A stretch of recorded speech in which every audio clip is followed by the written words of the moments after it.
Vamos começar aqui. Esse é o Guilherme, ele é médico, está lá em São Paulo. O Guilherme tem uma história um pouco diferente das outras, é um pouco parecida com a minha e da Natasha. Ele tem uma formação antes da medicina, que é fisioterapia. Então, se você quiser, Guilherme, se apresentar aí, contar um pouquinho da tua jornada, como que você resolveu fazer a medicina, né? Que chave que virou aí na tua cabeça que você pensou em trocar no curso. Beleza? Tá com você aí, a gente vai pensar, ó, quem quiser fazer. Elinho, eu não tô vendo ele. Não, Não tá me vendo? Eu tô. Não? ué. Eu acho que é só eu. Será que é problema meu? Ô, Elô, você tá no celular ou tá no computador? No celular. Agora que ele falou, você viu? Aham. Passa a tela para o lado, que provavelmente você vai abrir aí uma janela que tem todo mundo, aí deve aparecer as pessoas que estão juntos. Porque o celular normalmente ficam 4 só, né? Isso. Como a gente está em 5, provavelmente eu tô fora da tua tela Ah, aí. a hora Apareceu? que ele fala, apareceu aqui. Ó, se você clicar na tela, vai aparecer tipo uma galeriazinha. Aí você pode clicar a galeria, virar o celular, talvez apareça também. Vê se você acha. Acho que eu vou ficar virada. Mas aí apareceu todo mundo? Não, Não? eu vou deixar assim, ó. Tá, mas da mesma forma, na hora que o Guilherme falar, ele vai aparecer para você. Ah, Tá isso. bom? Vamos lá, Guilherme, se você quiser começar se Bom, boa apresentando. noite para vocês, Elinho, Ana, Vitor e Elô. Muito prazer, eu sou o Guilherme. Eu tenho 39 anos, tá? E comecei a minha carreira, a minha história há um tempinho já. Na época da escola, do colégio, do colegial, eu era atleta, era nadador. E naquela época eu tinha uma certeza completa da minha vida de que eu seria um grande educador físico e um grande fisioterapeuta. Minha mãe é fisioterapeuta e eu me espelhava em algumas histórias que ela contava aí, gostava muito de reabilitação, de situações assim. E junto com o esporte eu achava que isso era o ideal ou o perfeito para mim. Então essa associação, né, de interesse por um hobby e também pela profissão da pessoa que estava mais próxima de mim naquele momento me fez acreditar que seria, né, a minha escolha, sem nenhuma sombra de dúvidas. Então eu me esforcei na época para entrar no vestibular, entrei na PUC Campinas, fiz fisioterapia, logo no primeiro ano eu prestei Unicamp e entrei simultaneamente em educação física.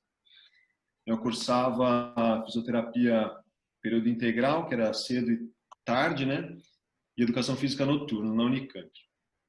Ao longo do tempo, eu fiz aí eu conheci bastante coisa, né, na fisioterapia, principalmente na parte esportiva, fui procurar algumas referências, acompanhar o serviço e, né, o que eu menos esperava é que eu talvez fosse passar a gostar de uma área que eu nunca havia imaginado. Então, eu comecei a gostar de neurologia dentro da própria fisioterapia. Então, lá para o terceiro ano já de faculdade de fisioterapia, eu já nem gostava mais tanto de educação física. Pelo contrário, a Unicamp naquela época, e já tem aí bons anos, né? Então, eu entrei com 19 anos na primeira faculdade, mas já tem bastante tempo. Então, naquela época, a educação física, ela era uma disciplina da humanas. Quando a gente prestava o vestibular lá na Unicamp e fazia a escolha pelo curso de educação física, ela estava lá na área das disciplinas de humanas. Então, o curso de educação física, ele era muito maçante para mim, assim. Eu que gostava muito da área de saúde, ia com bastante dificuldade para essas aulas, porque lá eu tinha muito pedagogia do movimento, pedagogia da educação, pedagogia de coisas e coisas, e porque era uma licenciatura, e isso foi me desanimando bastante. Ao mesmo tempo, lá na fisioterapia, eu passei a gostar da parte de neurologia. Então, lá no quinto ano de fisioterapia, que meu curso eram 5 anos, eu resolvi desistir da educação física. Eu larguei o curso no 4º ano, que eram 5 também, que eu fazia noturno. Então, parece maluquice, mas eu não larguei assim para deixar de fazer a formação, porque eu detestava mesmo, então não ia me importar de não ter né, o título, né, O certificado, né? certificado desse curso de educação física. Então, deixei isso para lá e fui me especializar em neurologia na fisioterapia. Aí eu fiz especialização, então eu continuei na Unicamp, entrei lá num curso de especialização em neurologia no adulto, fiz esse curso por 1 ano, aí me contrataram para ser supervisor do próprio curso no ano seguinte, passei a ser a referência lá da semi-intensiva de neurologia, na parte de fisioterapia, entrei no mestrado em neurociências, também na Unicamp, né, com um cara muito requisitado lá na época, e esse mestrado em neurociências que eu fiz foi, na verdade, uma especialidade um pouco fora do ambiente da fisioterapia, que era neuroimagem. Então, para vocês entenderem, relacionado à imagem de ressonância magnética, era uma coisa bem diferente, né, do que eu havia estudado. E nesse período passei a ter muito contato, né, com o pessoal médico. Só um minuto, Guilherme. A época que você fez aquele estágio na Alemanha, você foi pela educação física ou pela física? Eu fui pelos dois, na verdade. O meu certificado desse estágio aí, ele tem as duas participações, porque eu fui para um centro de reabilitação na Alemanha em 2006 para trabalhar lá com o pessoal da neurologia. Na verdade, eu consegui o estágio pela fisioterapia, a parte de neuro, mas eles me deram os 2 certificados porque lá, como eu tinha os 2 cursos de andamento, eu participei de atividades dos 2 setores, então eles emitiram o certificado para as 2 coisas. Mas assim, isso era 2006, né? Eu fui, era época da Copa do Mundo, tá? Então foi bacana conhecer a Alemanha naquela época lá. Aí vim para cá para o Brasil, tal, e depois eu voltei a desempenhar essas coisas que eu estava contando para vocês lá na Unicamp.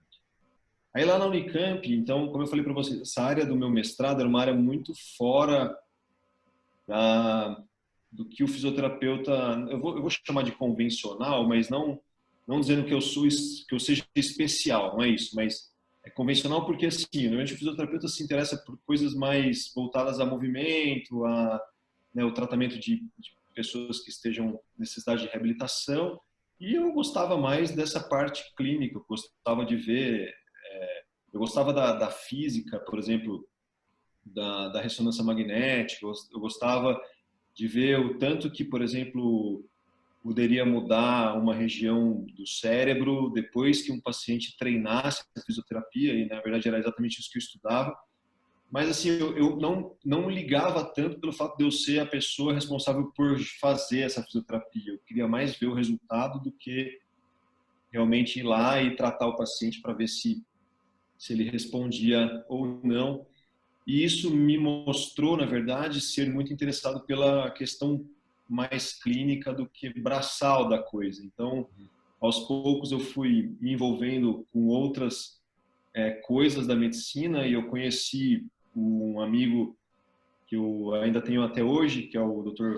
Walter, né? Na verdade, ele foi um cara assim que me deixou, sendo fisioterapeuta, junto com a tese de doutorado dele na época, fazer muitas coisas que o fisioterapeuta não fazia, por exemplo, coletar um sangue, fazer uma intubação, fazer coisas ali na emergência, que eu ficava junto com ele coletando dados, que eu não imaginei fazer nunca. Então, cada dia que passava, eu entrava nesse mundo mais,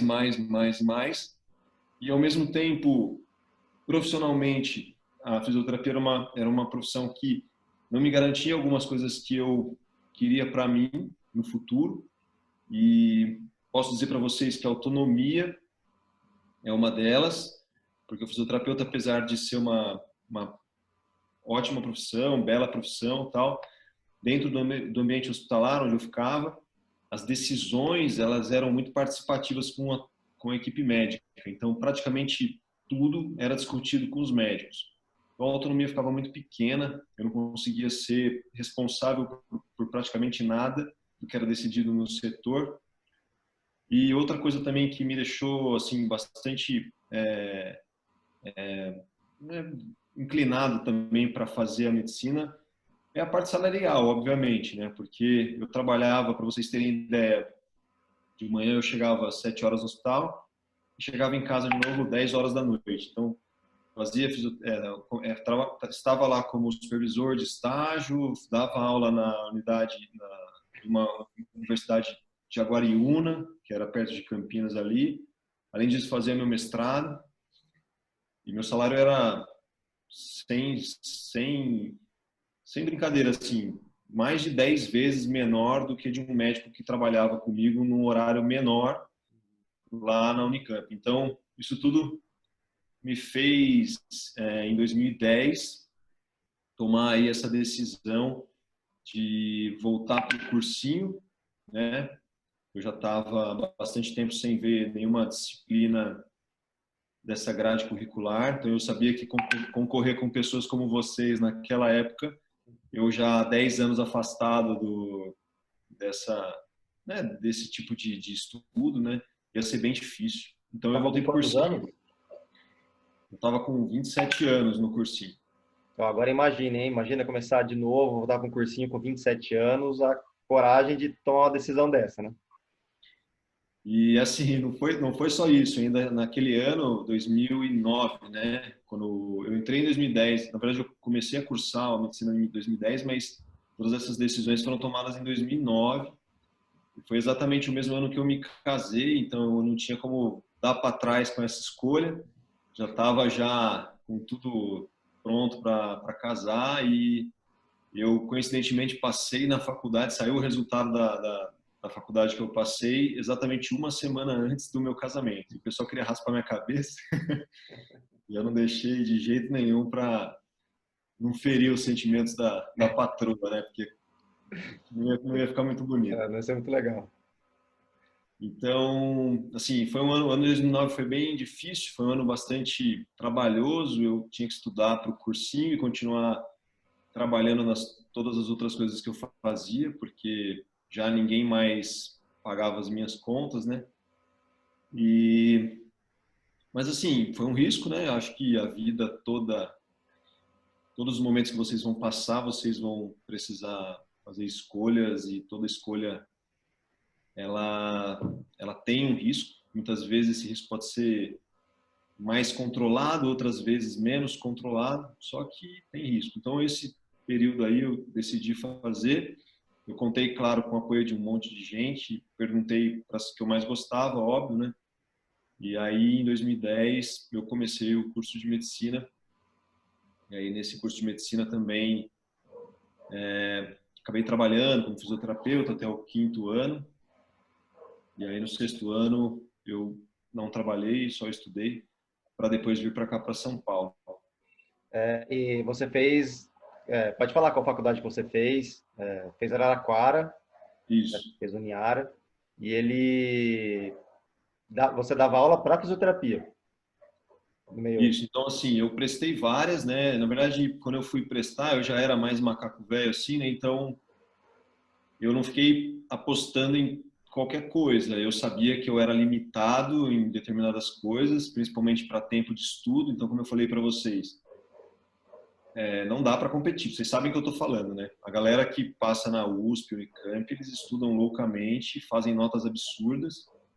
E para eu chegar nesse nível, eu teria que abandonar tudo que eu estivesse fazendo e só estudar. Então, eu mais ou menos me aventurei dentro daquilo que eu imaginava que fosse pertinente. Então, eu cheguei a prestar Unicamp e FUVEST. A Unicamp eu fui para a segunda fase, a FUVEST não. E fiquei em algumas listas, né? PUC Sorocaba e PUC Campinas, que eu já era ex-aluno. Mas em Araraquara eu acabei passando direto, passei na primeira lista. E assim, foi boa a escolha, porque eu já havia visto em alguns sites que eram especializados na época em vestibular e cursinho. Ela era uma faculdade que era mais barata na época do Brasil e também ela tinha FIES. Então, eu já sabia disso para as faculdades que eu havia prestado. E aí, quando eu entrei, né, em 2010, eu solicitei o FIES e acabei ficando com o FIES de 100% lá para estudar. E aí, durante a faculdade, eu já casado, minha esposa também era fisioterapeuta. A gente, né, eu fiz lá, montamos uma clínica de fisioterapia. Então, no primeiro ano, em alguns horários, eu conseguia fazer alguns atendimentos, não eram muitos. Ela fazia a maior parte deles. E aí, no terceiro ano, eu consegui um emprego na própria faculdade onde eu estudava para dar aula para a turma de fisioterapia e psicologia.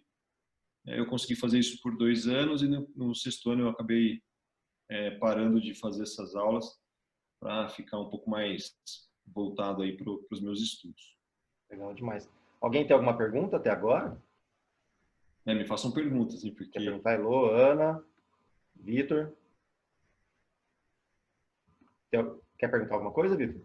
Vou perguntar. Pode perguntar. Antes de você entrar na PUC na primeira vez em físio, você também tinha feito cursinho? Porque você falou que entrou com 19. Eu cheguei a fazer 1 ano, né, de cursinho.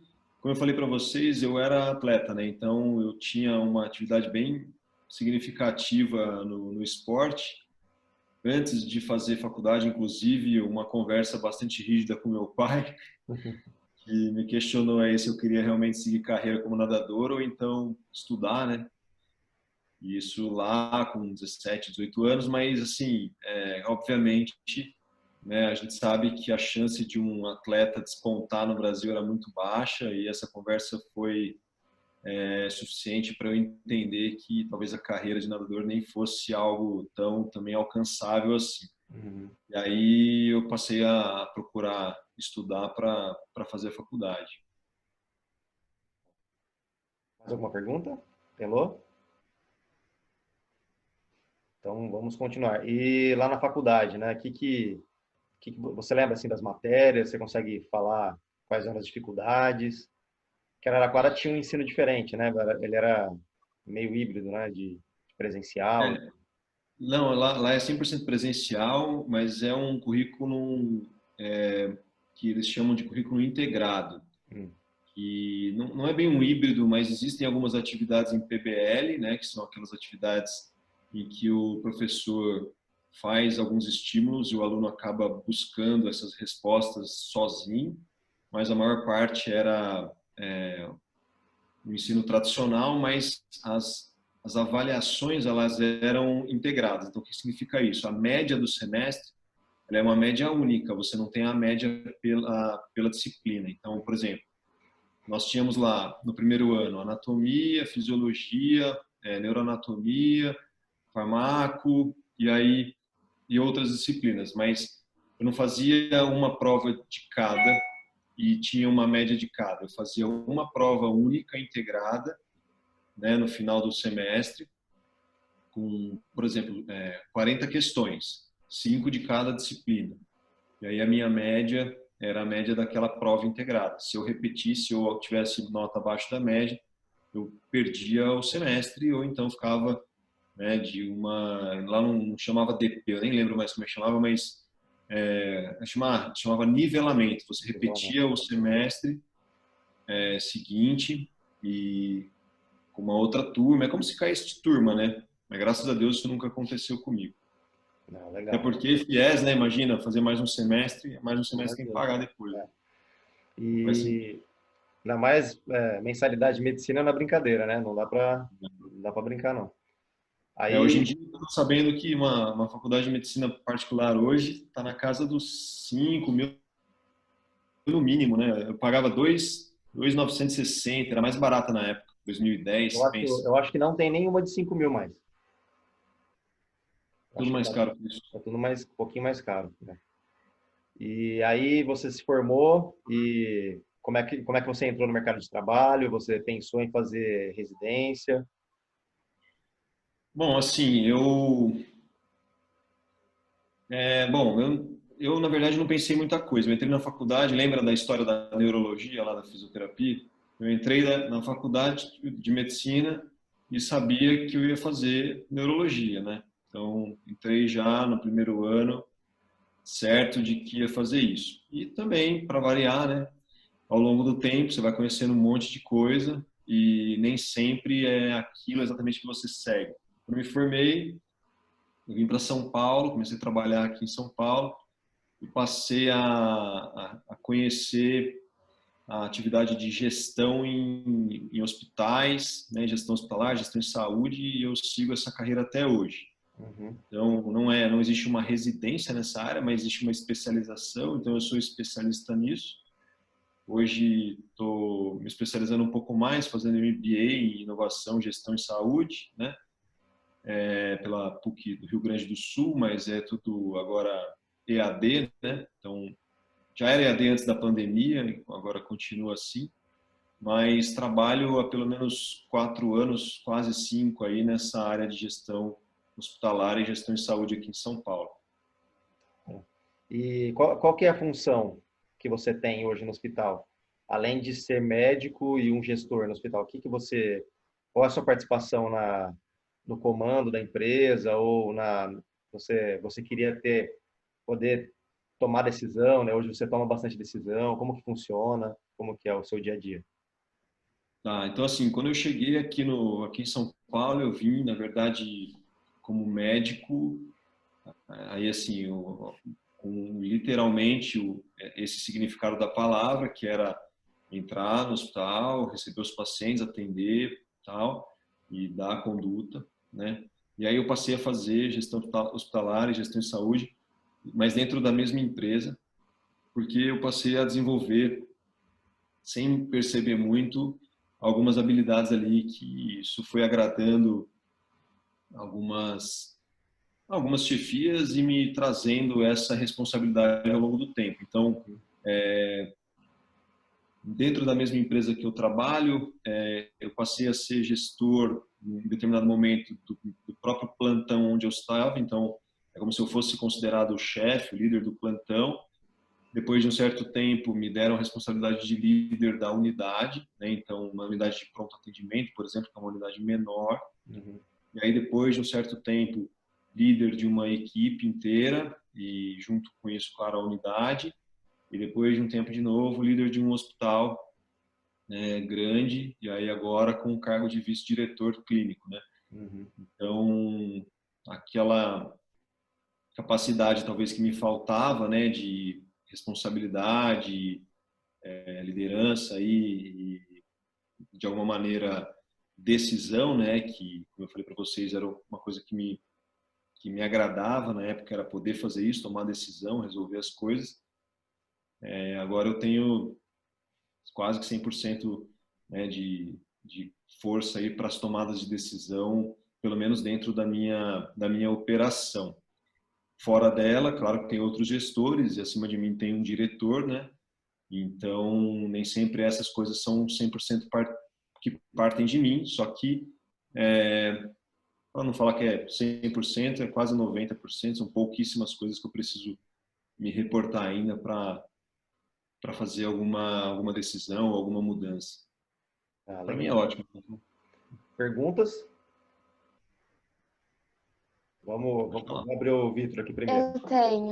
Pode ser, Lu. Ah, tá. Pode falar. Pode falar. Não, pode falar, já abriu o seu microfone. Pode ser. Ah, tá. Você só trabalha com a administração no hospital ou você também dá plantão? Então é assim, ó, eu sou na empresa onde eu trabalho não existe isso, não existe o fato de você trabalhar só com administração. Eu não lido com papéis. Eu sou médico mesmo, de verdade. Então eu estou lá na emergência todos os dias, vejo pacientes graves, atendo pacientes mais leves. É claro que eu não fico na tocação, né, na porta que a gente fala, né? O médico tem muito isso. Isso já foi uma fase que eu também passei, mas hoje eu tenho muitas funções administrativas, hospitalares, mas a parte da assistência no paciente eu faço também todos os dias e bastante. E muitas coisas, não sei se vocês acompanham muito a pandemia, mas se vocês ouvirem falar em grandes hospitais, por exemplo, no HC da USP, quem é o médico que faz os procedimentos de intubação no HC da USP? São os chefes. Por que são os chefes? Porque os residentes eles são mais inexperientes. E E o risco para que eles contaminem eles próprios e a equipe é muito grande, né? Porque o que faz ali na emergência aumentar a chance de risco são os aerossóis. E quando o paciente vai ser entubado, ele elimina muito esses gases, né? Esses aerossóis. Então, se o médico que for responsável pelo procedimento não for experiente, né, ele acaba tendo um risco muito grande. Então, é igual lá no meu hospital. Os mais experientes são os que fazem essas coisas com mais frequência. Eu sou um deles. Então, por exemplo, hoje foi um dia bastante corrido na emergência. Então, tivemos lá pelo menos 3 pacientes graves, os 3 foram entubados e eu participei das 3. Então, tem esse envolvimento das duas partes. Agora, por que eu cheguei mais tarde? Meu horário hoje seria até as 3 da tarde. Mas eu fiquei até às 6, 6h30 mais ou menos, porque eu precisava resolver bastante coisa administrativa. A gente está mudando alguns fluxos lá dentro do hospital, alguns deles são relacionados à pandemia. Então, a equipe lá, tanto administrativa, de enfermagem e médica, tinha que participar dessa decisão e eu era o responsável da equipe médica, estava lá com eles. Legal. Entendi, obrigada. Vitor, deixa eu abrir esse microfone aqui. Pode falar. Eu queria saber quais são as áreas que um especialista em neurologia pode atuar, além da cirurgia. A neurologia, ela é uma especialidade que é dividida em cirurgia e clínica, né? Então, quando você termina a medicina, você tem que escolher, se você quiser, né, seguir a carreira da neurologia, de ser um neurocirurgião ou ser um neurologista clínico. Quando você faz essa escolha, praticamente as duas se dividem assim, são bem divergentes na atuação. O neurocirurgião, ele é uma figura que vai ficar praticamente o tempo todo dentro do centro cirúrgico. Então, assim, para ser muito claro no que eu posso te falar, vai abrir cabeça e vai abrir coluna o tempo todo dia, para resolver doença que tem ali, né, naquela região anatômica. A parte clínica, que é o manejo do paciente, por exemplo, com medicação, com tratamentos específicos, tal, isso normalmente vai para o neuroclínico. O paciente que foi operado, o pós-operatório, dependendo do período, é o neurocirurgião que segue. Mas em algum momento o neurocirurgião dá alta, e esse paciente, quando ele está de alta 100% da cirurgia, ele acaba indo para o neuroclínico para dar o segmento. A neuroclínica, ela tem um monte de área. Tem a neuromuscular, tem neurocognitivo, tem doenças que são, por exemplo, mais relacionadas ou próximas ali à psiquiatria, tem distonias, tem um monte de coisa. Então, o neurologista ele pode ser um neurologista mais generalista, que pega um pouquinho de cada, ou então um super especialista, que se especializa em determinada doença, ou então determinado grupo de doenças. Tá? Mas é bem amplo assim o leque, bem amplo. Legal. Guilherme, você falou da parte de gestão hospitalar, né? E eu lembrei que quando eu me formei em administração, eu fiquei bem tentado a fazer gestão hospitalar, porque eu também gosto bastante da parte de saúde, assim. No seu hospital, todos os gestores são médicos. Não tem um administrador, gestão de gestão hospitalar. Pelo contrário, lá o tempo todo nós lidamos com um tripé administrativo. Então, o tripé ele é apoiado aí em enfermagem, médico e administrativo, né? Que seria essa disciplina que você disse. Então, é o gestor não da área de saúde, mas da área administrativa. Então, tem os 3. Por que divisão enfermagem e médico? Porque, principalmente pela gestão de equipe, gestão de pessoas, se a gente não dividir isso, fica muito difícil de lidar com todos esses grupos, né? Então, normalmente tem essa divisão. Legal. Posso falar? Sim. Claro. Então, quando fala de administração, essas coisas, me remete muito ao espírito empreendedor. Você consegue ter esse espírito dentro da gestão da medicina? Consigo. Aliás, é um baita diferencial você ter esse espírito. Então, por exemplo, a empresa não é minha, certo? Eu trabalho numa empresa que eu tenho... eu trabalho numa empresa que chama Prevent Senior. Vocês ouviram falar nela? É um convênio médico que a gente fala que é uma operadora de saúde, né? Essa operadora de saúde aqui em São Paulo, ela por enquanto atende cerca de 500 mil vidas, né? 500 mil pessoas, né? E assim, como eu falei, a empresa ela não é minha.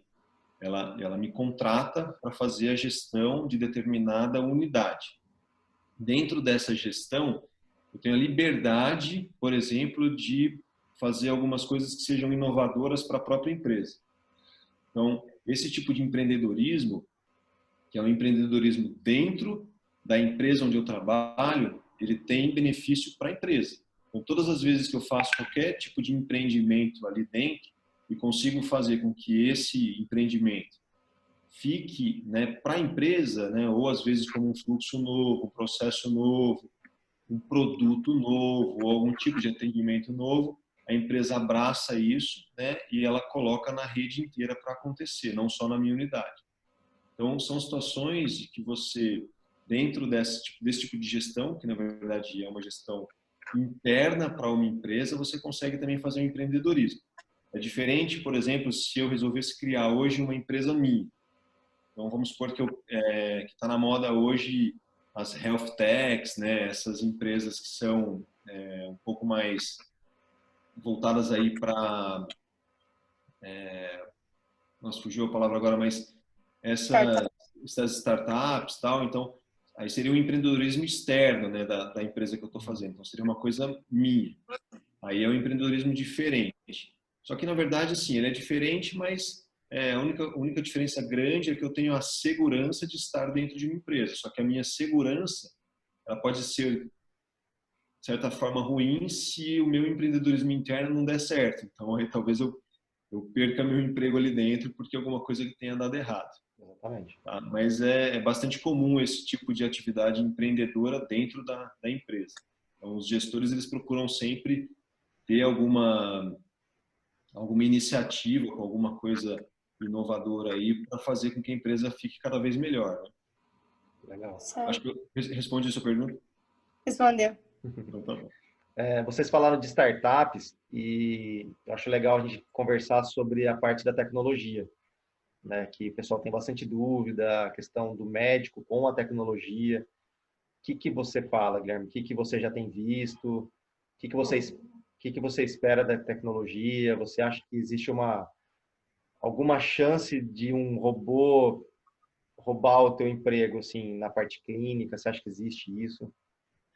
Olha, eu não vou defender o meu lado, não, mas eu acho que se algum robô for roubar alguma coisa na medicina, não vai ser a gestão hospitalar, vai ser um monte de outra coisa. Uhum. Eu tenho certeza, não acho que se vocês, por exemplo, agora o Marinho me disse que duas de vocês, né, eu acho que a Elo e a Ana também têm a possibilidade de fazer administração e o Vitor engenharia. Os três, na verdade, podem com certeza nessas duas outras especialidades aí ter muito contato com tecnologia, mas se vocês três resolverem fazer medicina, eu garanto e tenho certeza mesmo, e assino embaixo ainda, daqui 6 anos vocês me cobram, que a medicina de hoje vai ser completamente diferente do que daqui 6 anos, tá? Algumas especialidades hoje já estão sendo cooperadas, nem vou dizer substituídas, porque eu não acredito que nenhuma delas vai ser substituída, mas sempre baseada na cooperação. A palavra de ordem hoje, no mundo que a gente vive, é cooperação. Tudo precisa de cooperação entre pessoas, entre máquina, entre tecnologia. Tudo precisa. Não tem como você viver sozinho. Não tem mais jeito, tá? Então, aquele médico que fica enfiado dentro do consultório, achando que é o cara, ele vai perder espaço se ele não tiver cooperação com alguma coisa, ou com tecnologia, ou com outras pessoas, ou com startups. Ele vai perder espaço, não tenha dúvida. Um exemplo muito fácil de vocês entenderem, vocês sabem o que é um radiologista, né? Então, vocês já fizeram exame de tomografia, por exemplo? Uma ressonância magnética, tomografia, já fizeram, já? Quem que dá o laudo daquela tomografia? Vocês sabem? Normalmente é um médico, né? O médico vai lá, olha o exame e lauda, tomografia tem isso, tem aquilo, ou então tomografia normal. Sai lá uma folha, eles te mandam um envelope com as imagens e um papel lá dentro com essa tomografia laudada. Hoje, na empresa onde eu estou, a gente tem uma máquina, um computador, né, que é um computador que é uma empresa de Israel. Ela lauda as tomografias para a gente, esse computador que é um robô. Ela lauda todos os normais, todos os crânios normais, ela lauda com uma garantia de certeza de 99%. Aí vocês falam, nossa, então tem 1% de chance de errar. Então, só que o robô ele faz em 99% de certeza, o humano faz em 85% de certeza. Você prefere o quê? Eu prefiro a máquina laudando minha cabeça. Isso a longo prazo é muita coisa, né? Se você for ver um robô laudando 24 horas ali, com 99% de chance de acertar, é muito bom. Aí, por que isso é importante para a gente? Porque, lembra que eu falei que a gente tem 500 mil clientes? Então, vamos supor que 100 pessoas passem no meu hospital para fazer tomografia de crânio hoje. Se as 100 pessoas entrarem e as 100 estiverem normais, não tiver nenhuma doença, esse robô ele dá esse laudo em menos de 5 minutos. Tá?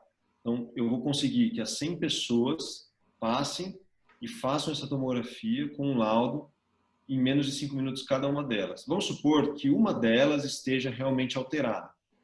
Esse robô ele descarta essa tomografia e essa tomografia é o que cai no colo do radiologista para laudar. Então, tudo que não for normal, o robô ele descarta e pede uma cooperação, uma ajuda do radiologista.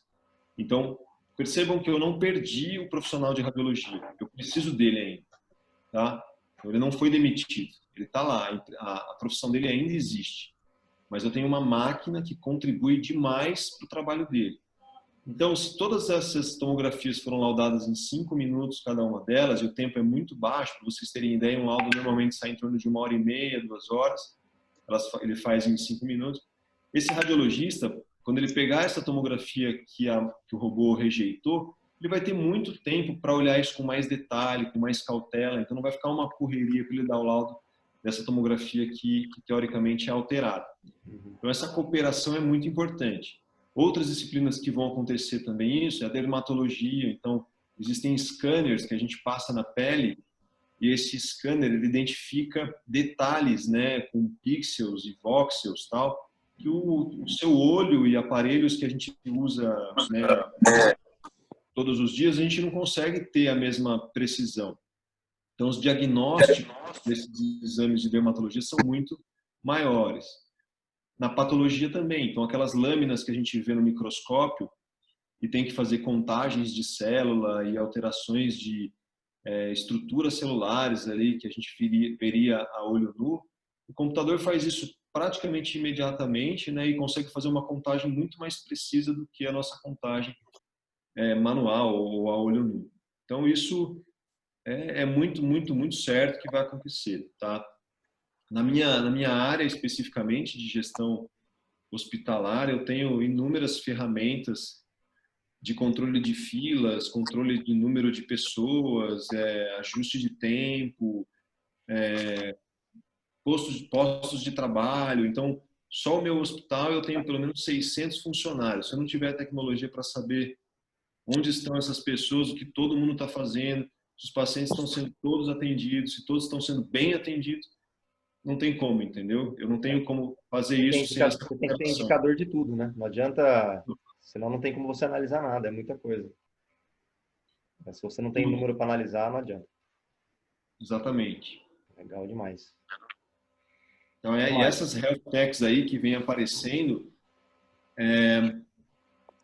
por mais, se vocês colocarem na internet health tech, ou colocar startups em saúde, vocês vão ver que vai aparecer uma lista cada dia mais, assim, mais numerosa, né? Cada dia maior, de coisas que vocês nunca imaginavam que pudesse ter em saúde e que, sinceramente, assim, uma opinião bem superficial minha, mas que eu apesar disso, eu sei que eu tô certo, é que é muito virgem esse mercado. Então, ele é muito novo, é muito cru. Então, as pessoas, elas têm um pouco de medo ainda de mexer com a saúde, por isso que não se aventuram tanto. Porque saúde, né, ela tem relação direta com doença. Então, se você errar, você pode causar talvez algum dano importante. Então, toda vez que você quer tirar algum preconceito, né, na área da saúde, por exemplo, telemedicina, é um baita de um preconceito. Porque muita gente acha que não funciona pelo fato do médico estar à distância e não poder avaliar, por exemplo, não poder colocar a mão no paciente. Mas agora na pandemia já se sabe que é uma realidade. O CFM, né, que é o Conselho Federal de Medicina, ele aprovou temporariamente o exercício da telemedicina a partir do dia, se não me engano, 19 de março. E teoricamente teria que voltar a não existir em maio. Uhum. E provavelmente vai autorizar em definitivo, né? Sim. Porque percebeu já que é uma prática segura, que não traz nenhum risco para o paciente, desde que o médico, né, consiga de alguma maneira garantir essa integridade do atendimento, e se ele tiver alguma dificuldade, ele encaminhar para algum setor, por exemplo, de urgência, emergência. Para vocês terem ideia, como gestor de saúde, eu consigo, com telemedicina, tirar de dentro do meu pronto-socorro, por exemplo, 40% do meu movimento diário. Caramba. De pessoas que passariam no pronto-socorro que não precisariam, porque foram atendidas por telemedicina. Aí, ó, pensem bem, o que vocês fariam se vocês fossem donos da minha empresa? Se eu tiro todos os dias 40% das pessoas que passariam no meu pronto-socorro, o que vocês fariam? Demitiriam as pessoas que trabalham comigo já, porque agora eu não preciso de mais tanta gente, ou faria alguma iniciativa para trazer esses 40% que não frequentam, eu consigo colocar, além disso, dentro do meu plano de saúde. Eu consigo escalar meu negócio sem mexer em estrutura, porque eu já tenho lá todas as pessoas pagando todo mês, né, o meu convênio, mas agora eu tenho 40% a menos frequentando, porque eles estão fazendo, na verdade, um atendimento em casa, né, por teletriagem, por exemplo, telemedicina. Então, eu consigo aumentar o número de pessoas dentro do convênio e manter os meus profissionais que estão lá presencial dentro do hospital o mesmo número, sem mudar o número de leitos, sem mudar o número de hospital, sem mudar o número de consultório, etc. Eu consigo ganhar ali numa conta de padaria 40% mais sem mexer em nada.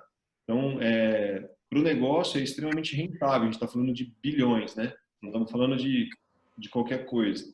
Então, na área da saúde é uma coisa, a conta é meio grande. Quem que é investidor aí desde os 13 anos? Ah, Elo. É uma cifra que você vai gostar, Elo. Isso é bem interessante. O Guilherme, Eu legal, gosto muito. o legal que você falou da telemedicina e você colocou vários fatos aí legais, inclusive essa questão das pessoas acharem estranho, assim, vou passar por um médico pela telemedicina, tudo.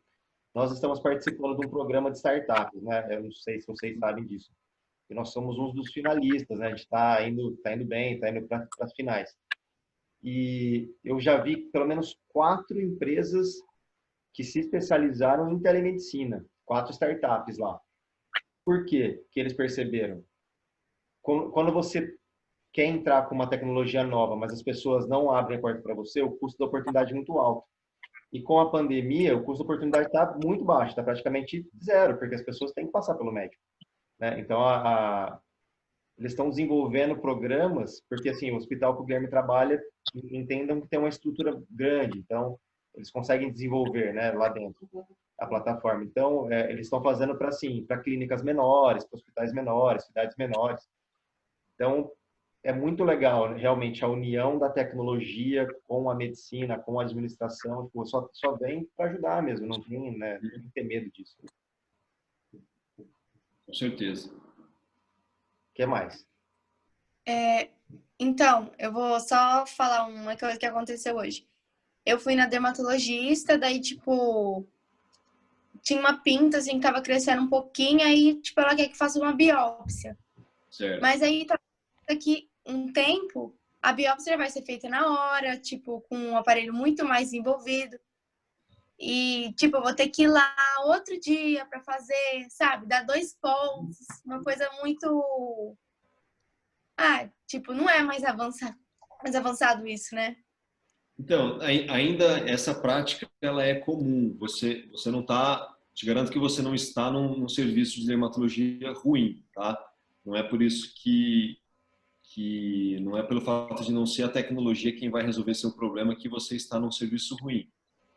Mas assim, a tecnologia, no seu caso especificamente, ela com certeza vai estar bem envolvida aí, porque quando ela tirar essa pinta de você aí do lugar onde ela estiver e esse pedacinho for lá para análise anatomopatológica, é muito provável que quem vai fazer o corte dessa lâmina aí vai ser um robozinho, um computador ou alguém que vai só fazer algum tipo de vistoria, né, para saber se esse computador está certo ou está errado.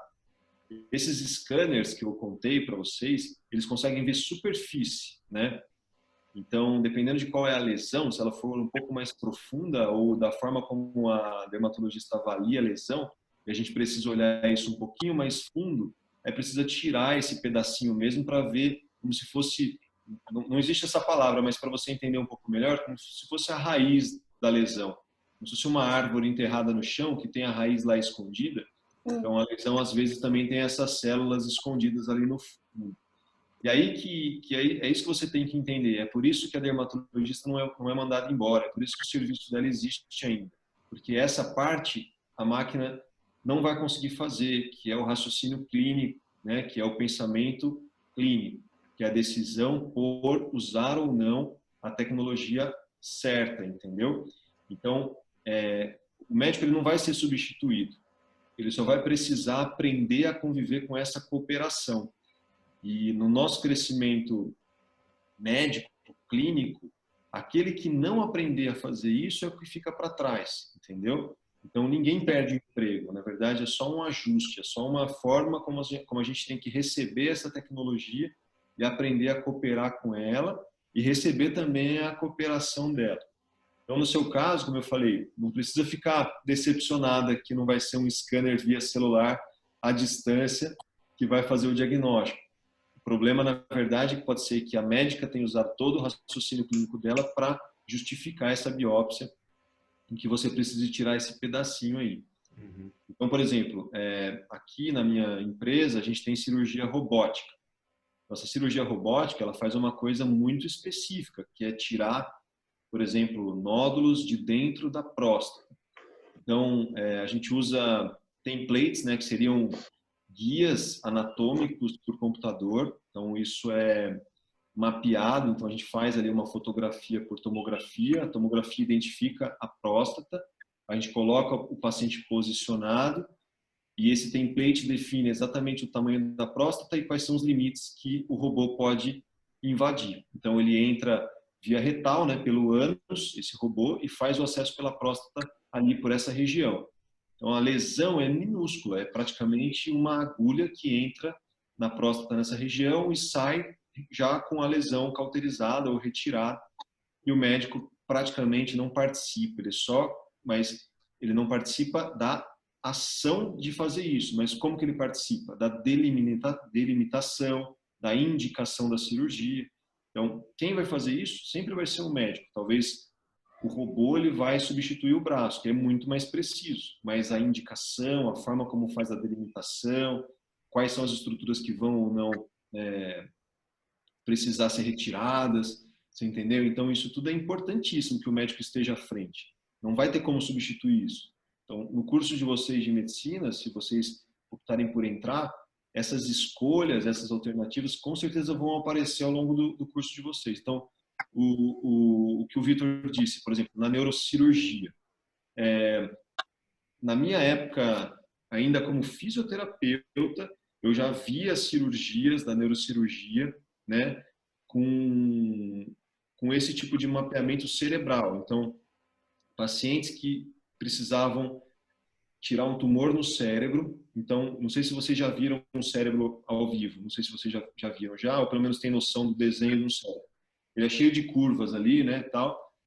E essas curvas, cada curva dessa daí tem uma função. Então, pode ser uma função motora, uma função sensitiva, uma função cognitiva, uma função emocional, mas cada uma tem uma curva. Então, qualquer lugar ali que você beliscar, queimar ou ferir, vai te dar uma sequela em algum lugar. Ou você deixa de mexer um braço, ou você deixa de sentir alguma coisa, ou você passa a não ter mais raciocínio lógico, ou então você passa a mudar o comportamento, fica uma pessoa mais agressiva. Mas cada lugar ali do cérebro ele tem uma função específica. E aí, como você ameniza esse dano se você vai precisar entrar lá no cérebro e tirar um tumor lá de dentro?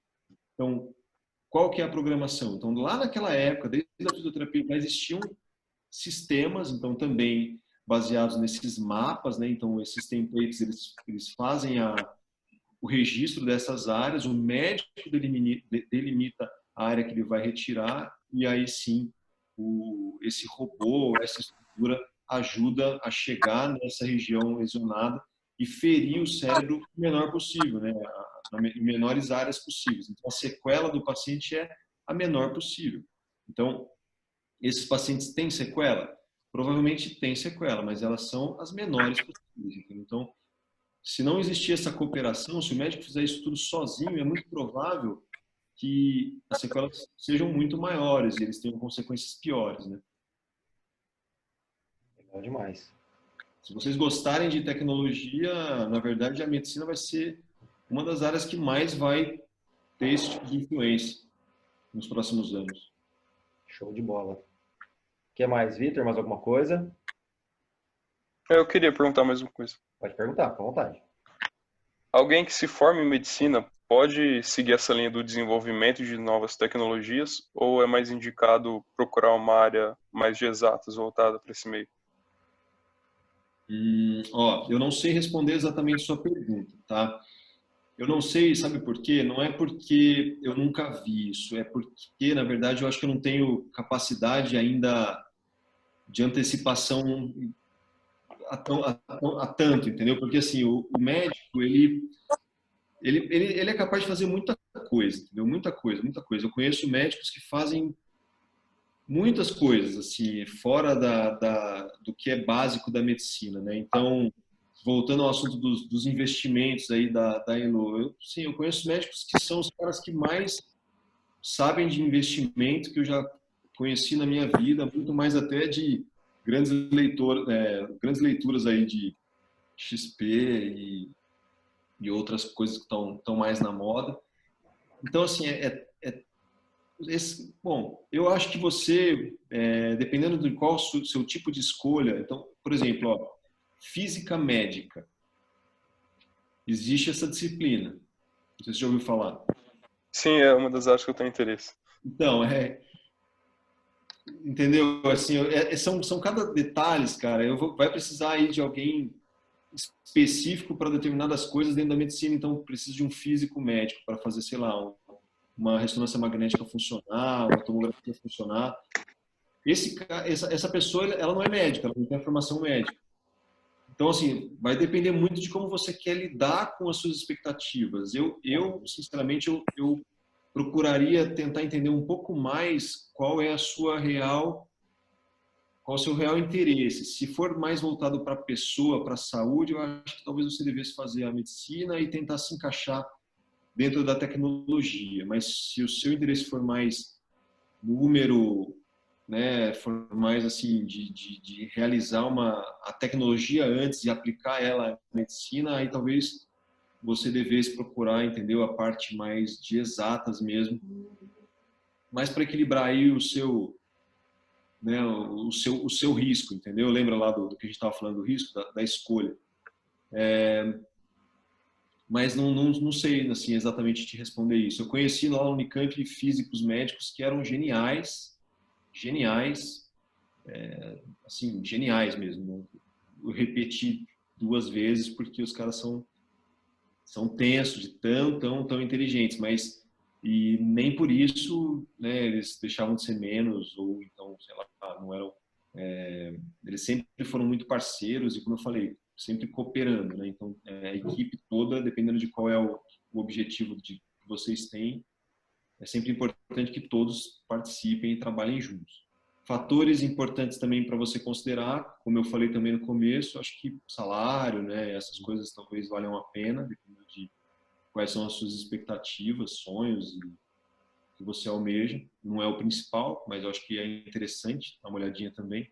às vezes uma especialização muito restrita, ela pode ser boa, porque ela é muito restrita, então vão ter poucas pessoas fazendo determinadas coisas no mundo, e aí você vai ser uma pessoa extremamente especialista, talvez muito bem paga. Por outro lado, se você precisar pelo fato de você ser muito especialista, pode faltar espaço para você também. Então, também é uma coisa que eu acho que talvez você precise pensar nisso. Beleza, entendi. Vitor, assim, eu não vou responder também a tua pergunta 100%, sim. Eu até dei uma olhadinha para a Nath, que ela chegou aqui agora, justamente na hora que você fez essa pergunta, eu olhei para ela.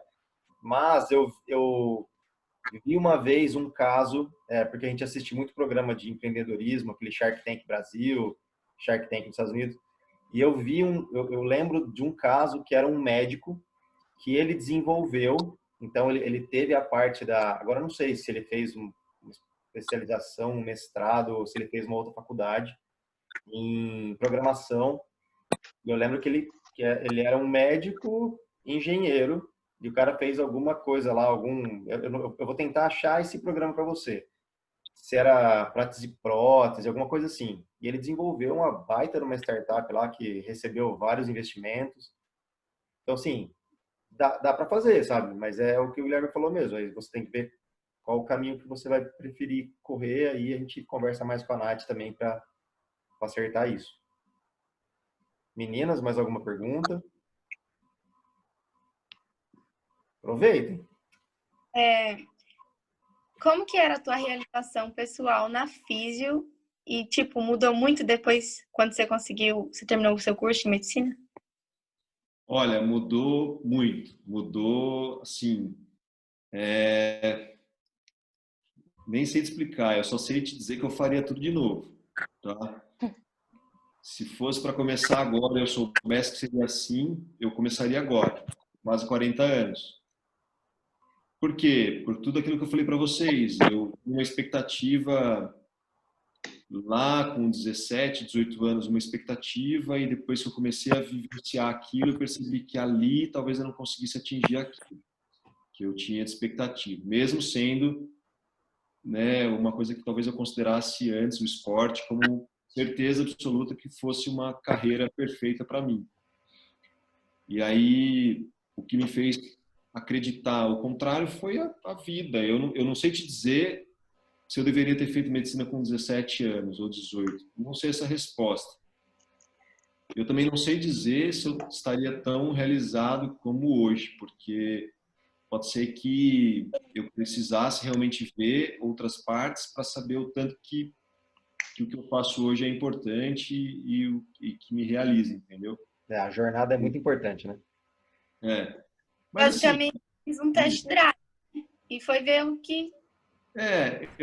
eu também penso assim, mas, por exemplo, eu tenho uma filha de 2 anos, né? Daqui a pouquinho ela tá grandinha aí, como vocês, e escolhendo também alguma profissão. Eu vou me esforçar o máximo que eu conseguir para tentar fazer com que ela consiga saber realmente o que ela quer o mais cedo possível, porque eu acho que para vocês isso é importante, porque isso encurta um pouco, né, das coisas, e talvez vocês consigam realizar o que vocês querem também mais cedo, né? Então, claro que outro dia o Elinho fez aí uma live com uma moça, Futurista. né, Elinho? Oi? Uma futurista. Uma futurista, e ela tem uma carreira assim muito bacana, brilhante até, e começou muito cedo também e seguiu com mais ou menos a mesma linha por muito tempo, e de repente mais tarde ela resolveu mudar um pouco do formato que ela queria trabalhar. Mas ela mesma disse que ela se realizou cedo e depois ela mudou o foco justamente porque ela já estava realizada naquilo. Então pode ser que vocês façam isso. Eu mudei porque eu não me realizei em primeiro lugar. Eu mudei. Ela mudou porque ela se realizou rápido, ou se não, pelo menos em determinado tempo, e também mudou. Então, as mudanças elas vão acontecer sem sombra de dúvida. Aí a gente só tem que ver se ela vai ser uma mudança positiva ou então, espero eu sempre que seja positiva, mas da melhor forma possível, entendeu? Sempre pro bem de vocês. Eu não teria, se eu pudesse falar para vocês assim, em relação a dúvida, medo, angústia, eu não teria nenhum. Eu, na verdade, como eu falei agora há pouco para o Vitor, eu só pensaria assim, um certo detalhe, certa frieza mesmo, alguns pontos, como ele colocou aí, que o Alinho depois deve ajudar junto com a Nath, algumas decisões, mas sendo bastante frio, bastante calculista aí nessas escolhas, menos emotivos, como eu fui lá com 17 anos, né, pensando muito no esporte, no hobby e tal, e determine isso como uma opção, mas não como certeza. E assim que vocês entrarem, né, no curso que vocês pretendem fazer, aproveitar esse curso o máximo possível desde o começo, para assim que vocês perceberem qualquer desgosto assim ou falta de aproveitamento por não ser uma coisa muito interessante, sair o mais rápido possível e procurar outra coisa. Então, quanto antes vocês tomarem essa decisão, tanto para o que vocês acham que é o certo agora, ou então se vocês errarem, quanto mais rápido vocês entenderem que erraram e trocar, melhor para vocês. Mas nada que isso seja ruim, negativo, ou que vá trazer algum problema na vida de vocês.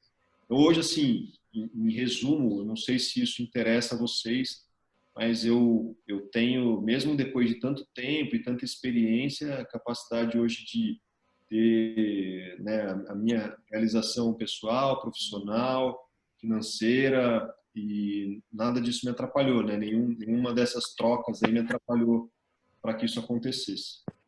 E se acontecer mais alguma coisa depois e eu precisar trocar de novo, eu vou saber, na verdade eu sou bem experiente em trocas, então eu vou saber que é provável que vá dar certo de novo. Isso aí, legal. Posso fazer uma pergunta? Lógico, aproveita.